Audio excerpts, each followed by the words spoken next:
All right, so I think I'm gonna chill with the online community, see what's going on with this inauguration. I see a lot of people going inside, so I feel like it's gonna happen very soon. People are pulling in, as I'm noticing here now. So I don't know if we have to wait a couple of hours. I think it's gonna be happening soon.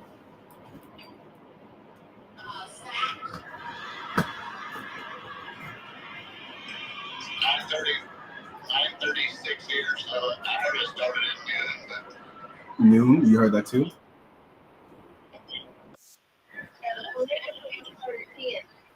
Maybe a bunch of other stuff are gonna happen before it comes out.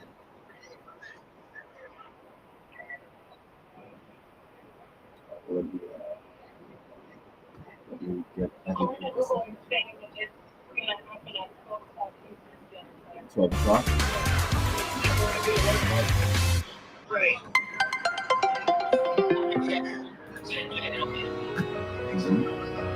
A color revived by the artisan's passion, safflower dyeing. Yeah, I don't blame you. A color that is said to reflect the hues of the region's snow. Then it happens everywhere else. It happens here first. If it doesn't happen here, it doesn't make the news.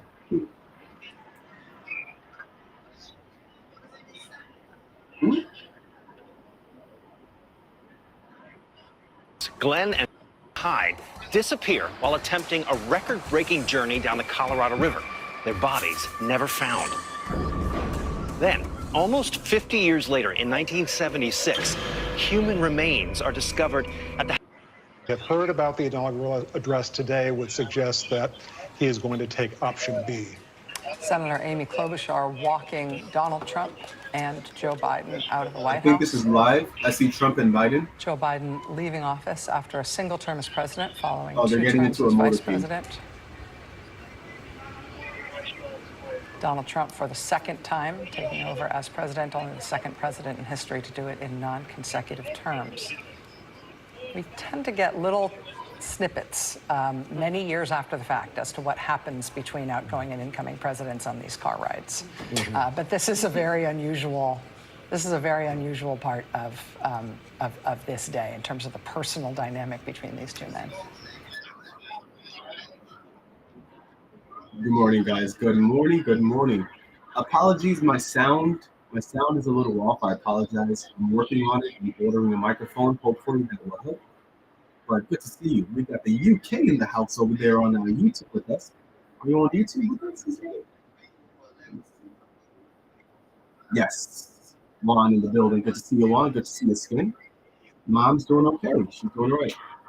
So far, so good. I just saw her this morning. I'm just getting in from work, so I haven't had any moment to take a break yet. But so far, so good. We're going to watch the inauguration this morning. We're going to see how the stock market moves tonight as well. And we're also live on Tik, so if you guys want to, hang out, we'll be in here for a little while. We got the UK in the house. How soon?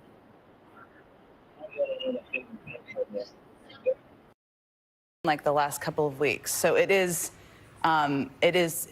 quite challenging. I did have one other, just I was thinking about what Joy said.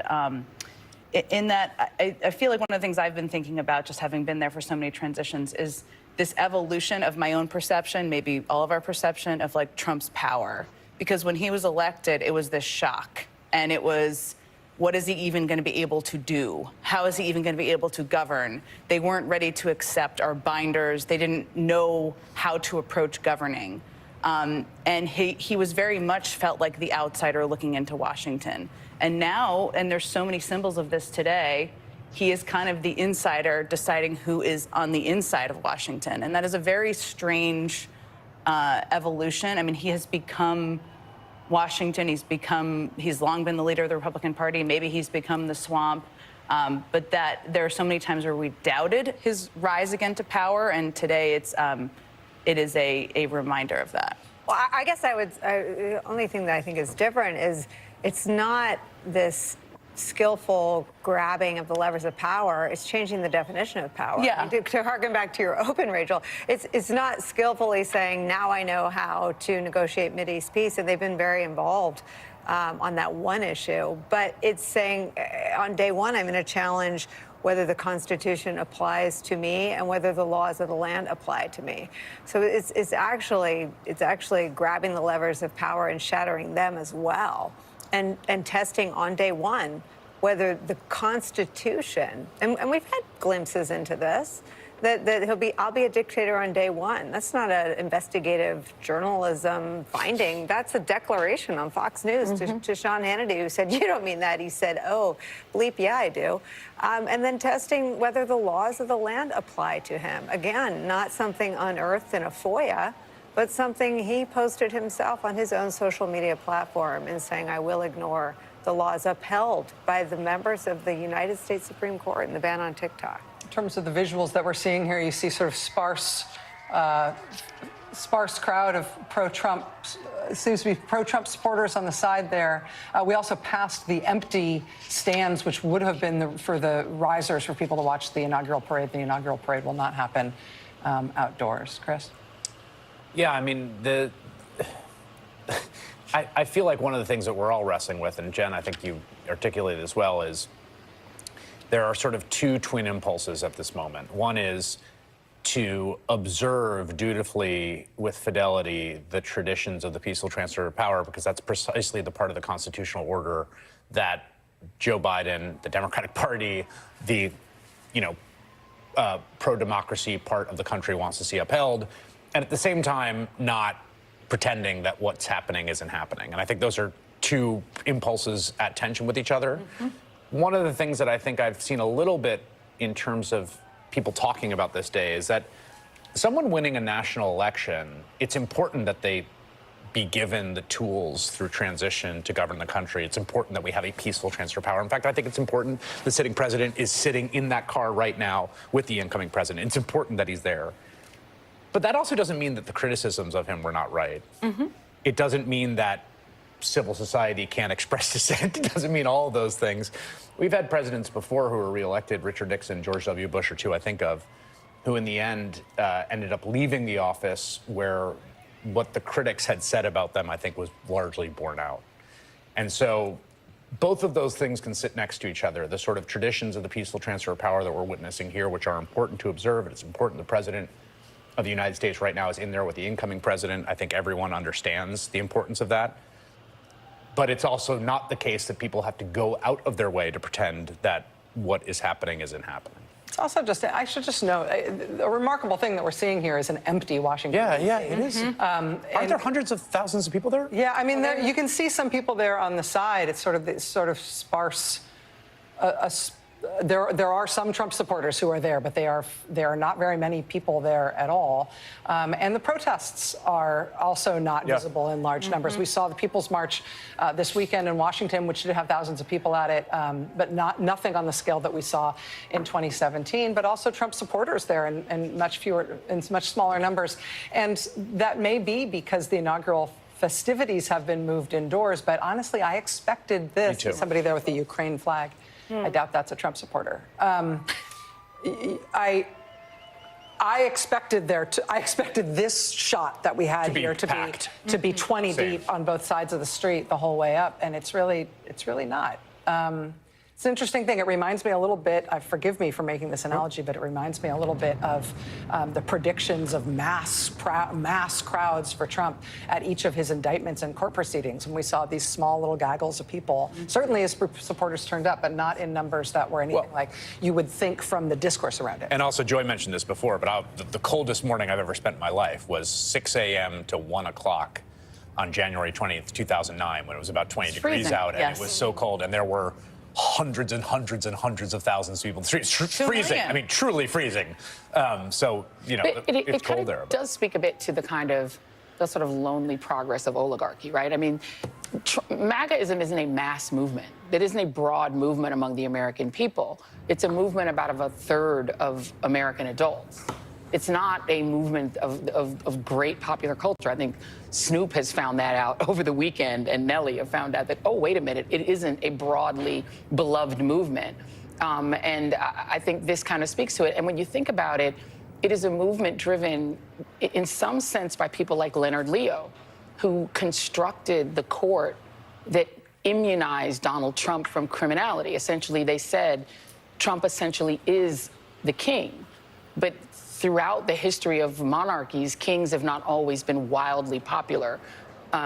King George was so unpopular, the U.S. left the kingdom to form a separate country, the United States. So if he is the king, that does not mean that he is a beloved and broadly loved king. It means that Leonard Leo constructed a court that immunized him, and Elon Musk funded with $200 million and waving $1 million around in the state of Pennsylvania an election in which he was able to win with roughly the same number of people who voted for him the last time, and with 19 million voters on the other side staying home.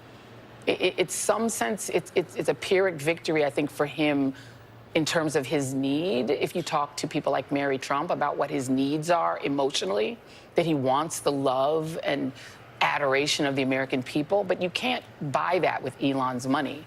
You can only earn that with great results. His first administration did not have great results. It had 1 million people dead of COVID. So you have to earn that. And he can purchase the presidency and power, but you can't purchase adoration. I was interested at the inaugural, pre-inaugural rally, Joy, that he had last night at the Capital One Arena in Washington. The sort of key, the key phrase that he led up to in his big remarks was this, quote, "I will act with historic speed and strength and fix every single crisis facing our country." All right, then. All of them. And go. So we'll see. Joining us now is our friend Alex Wagner. Alex, it's good to have you here watching these visuals this morning. Some unexpected stuff, some absolutely as scripted and as expected. What's been going through your mind? I feel like we all have feelings about what's happening, but I keep thinking about the larger audience for this, right? There's obviously the domestic audience. In particular, I think of the migrant families, both documented and undocumented, whose fates very much hang in the balance in the course of the next 12 to 24 hours. I'm thinking about women and girls in red states who maybe have some version of bodily autonomy because of access to medication abortion. That, too, could go away precipitously. I'm thinking about the international audience, where, you know, if you're Vladimir Putin, it's a great day, but if you're the people of Ukraine and Vladimir Zelensky, this is just a very complicated series of proceedings. I'm thinking, of course, as I always do, about the people of Panama, Greenland, and Canada, who probably are scratching their heads right now at best. You know, it's the implications of this are being felt across the globe, and I think that there's a lot of trepidation, certainly some excitement in certain corners of the world, but a whole lot of worry. And I do believe Donald Trump when he says he's going to try and do things quickly. I think I hope you guys have carbo-loaded and are prepared, because I think it's going to be a very busy next 24 hours. Ever since I turned 50, I've been carbo-loading. Are there other foods? Joining us now from the east side of the U.S. Capitol, where Biden and Trump have just arrived, is Chris Jansen. Chris, tell us what you're seeing from your vantage point. Well, this is an extraordinary moment, clearly, Rachel, as we watch the motorcade just arrived. For Donald Trump, a comeback after a clear victory in November, but also someone who left this Capitol 4 years ago as something of a pariah, in large part because of what happened inside that Capitol on January 6th. But he rebranded that as a day of love. He rebranded his own presidency. He rebranded the Republican Party, and now here he is with Joe Biden. Though, as I was listening to your conversation, I was reminded that in many ways it's exactly what Joe Biden talked about in his farewell address, right? About how now it becomes everyone's responsibility. The very first inauguration I ever covered in 1993 for Bill Clinton, Maya Angelou wrote an extraordinary poem called On the Pulse of Morning, and one of the lines is, "Lift up your hearts, each new hour holds new chances for a new beginning.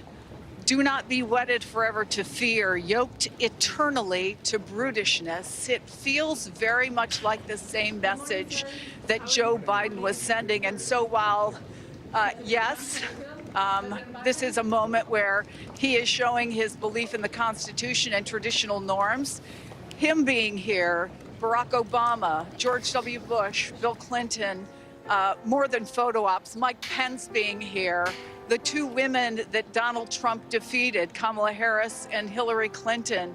It goes beyond that. It really is, I think, for them, an important symbol of the message they want to send on this day that belongs to Donald Trump. He said 4 years ago, we'll be back in some form, and that form now is, as we watch the folks coming around in the motorcade, that form is soon to be, once again, President of the United States, Rachel. Chris Jansing for us at the Capitol as we watch their J.D. Vance and his wife Usha arrive. We've just seen the Senate leadership and House leadership arrive, including Democratic leader Chuck Schumer and the House leader, the Senate leader Chuck Schumer and the House leader Hakeem Jeffries. We saw President Biden and President Trump arrive looking relatively convivial, looked like they had at least been having a conversation. It's a good reminder that they're kind of the same height. Which is not necessarily, they're both big, tall men, which you don't necessarily get the sense of in any sort of way that you can range against one another. There's Dana White, the mixed martial arts promoter, Mary Madelson, the Republican mega donor. Delphine Arnaud, LVMH, the heir apparent to a very important luxury conglomerate. Would that be the very fancy Czech? That is actually the blonde in the middle. With the turtleneck. I can't speak for the elegantly dressed woman in the Czechs. Very good. Thank you. Yes. See, we're all going to have to learn a new visual cast of characters here at this point. Again, it's very unusual in terms of the staging here because everybody is crammed into the Capitol Rotunda for this. This has happened, as we've been talking about, one other time in 1985. I honestly would expect, here comes the cabinet nominees, led by the very controversial defense nominee, Pete Hegseth. I would have expected, now that we've seen President Biden and President Trump arrive, I would have expected everybody to be seated and this all be sort of more settled down by now. But as you see, it's all still sort of settling into whatever this is ultimately going to look like. Nicole, as you watch this, obviously there is a return to normalcy here in the outgoing president respecting the process that is happening. When Trump broke that precedent 4 years ago, I think it was an open question as to whether or not that precedent was then permanently broken. President Biden and his whole administration choosing to restore what had previously held since the Civil War era maybe means we are back to this as a My account's not banned. Why do you think my account's banned? It's the exercise today of holding today up to the last today, right? So the last today was the first time this happened, and I think that I read a different sort of swath of clips today. I read about Trump's FOMO for Bastille Day and the North Korean military parades. When he was president last time, he had a real fetish for what happened in France on Bastille Day and all the pageantry. And Rachel, as you're commenting on the live pictures out of Washington, I mean, there was nothing Trump wanted more. And it was really the line of reporting that unearthed what we would later learn to be sourced all the way up to General Kelly and Chairman of the Joint Chiefs, Mark Milley, Trump's appetite for military parades and military personnel who were not injured serving their country. I mean, Trump's appetite for North Korean displays of military might. I mean, there really is a lot that we know about Trump on this day from the last time we covered Trump on this day, the first time he won and during his presidency. And I think the struggles to sort of ask questions about whether Biden's adherence to the institutions and the rule of law are going to serve the democracy won't be answered for another generation. We won't know the answers to any of those questions for 50 to 100 years. What those politicians do, though, I think we also can't punch holes in because it's all they know. It's all that we've ever known until Trump. And so George W. Bush and Barack Obama and Kamala Harris being there, they're there because that's the normal thing to do, is to attend. But I think that one of the frames that I've held Trump up to in the last 60 days has been what Trump did last time. And to go back to the people, I mean, Chairman Milley General Mattis. I'll just say that was Dan and Marilyn Quayle, former Vice President Dan Quayle. Interestingly, two people who Mike Pence consulted ahead of January 6th. I mean, the ties to all the people in attendance today, just over the last 4 years, is so interesting to me. I mean, Quayle and Pence ended up on the other side of Trump because of their adherence to the Constitution. That document Trump promises to blow up if the reporting holds in his executive orders to end birthright citizenship. I mean, I think one of the great sort of measures and yardsticks we can turn to is Trump today versus Trump 8 years ago. Oh, interesting, just in terms, again, of the visuals here, to see the cabinet nominees and Trump appointees come in sort of formally with Tulsi Gabbard and Vivek Ramaswamy at the rear of that procession. It should be noted that Vivek Ramaswamy is not going to have any sort of government job. He was going to be involved with DOJ. He is now not going to be involved with DOJ. There's former Vice President Mike Pence. Has to be a harrowing day for him, but he made the decision to be there. Solo. Walking in alone. Mm-hmm. Yeah. His wife at the Jimmy Carter funeral very pointedly did not stand and greet Donald Trump when he entered, even though Mike Pence did. But we saw Ramaswamy there. He's not going to be part of the government. Tulsi Gabbard there at the end. And then it's sort of seamlessly into donors and billionaires who are, or what are they doing there? And then seamlessly into Javier Milei and other right-wing political leaders from foreign countries, which, again, is not a normal thing to have at a presidential inauguration.